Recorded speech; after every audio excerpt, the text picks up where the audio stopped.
చూపెట్టమండి. మా చెట్టు సీతాఫలం చూడండి, అబ్బా బళ్ళు ఉందిలే.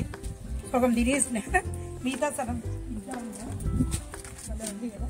ఇప్పుడే స్కూల్ నుంచి వచ్చినాయి, ఈరోజు టీచర్స్ డే కదా, వచ్చి ఇప్పుడే తింటా ఉండా. ఇదో సమ్మి టేస్ట్ చూడు, ఎట్లుంది, భలే స్వీట్ ఉంది కదా.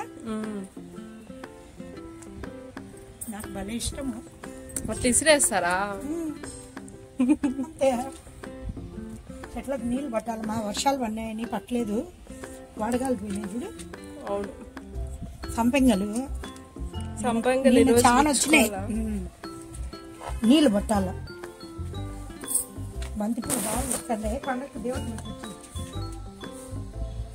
ఇప్పుడు ఇచ్చుదే. చూడు ఎంత బాగా ఆకుకూర వేసింటే ఇత్తనాలు ఎంత బాగా మొలిసినాయి చూడు. తోటకూర ఇది మరవం చూడు, ఆంటీ ఇచ్చింది నాటిన. ఇవి ఇత్తనాలు చూసినావా ఎంత బాగా మొలిసినాయో. ఇదో ఇత్తనాలు తొక్కలు కూడా పైకి వచ్చినాయి.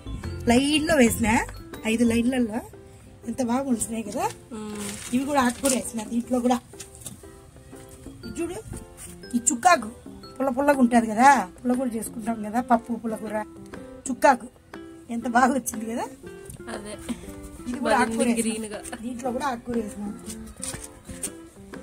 చూడు మెంతాకు ఎంత బాగా వచ్చిందో చూడు, ఎంత బాగా వచ్చిందంటే అసలు అందంగా ఎంత బాగుందో కదా. 2 ఆకులే అంతే, ఇంకా వాడేసుకోవాలి మనం తొందరగా. ఇవి అయిపోయే లోపల మళ్ళీ ఒక 4 రోజులు ముందుగానే వేద్దాం.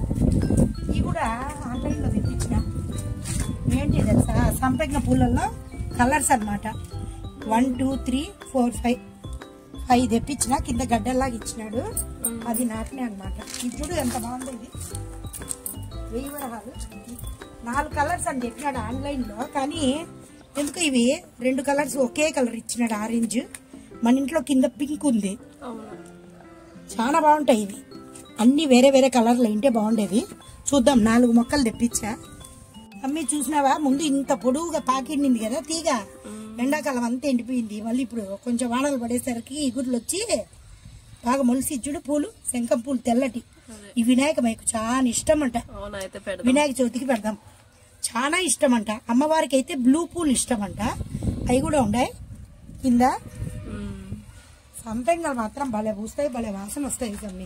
ఈ రోజుకి ఈ వీడియో ఇంతే. పార్ట్ 2 కూడా తొందరలో పెడతాను. చూడండి, నా ఛానల్ను సబ్స్క్రైబ్ చేసుకోండి, లైక్ చేయండి, షేర్ చేయండి. Thank you for watching.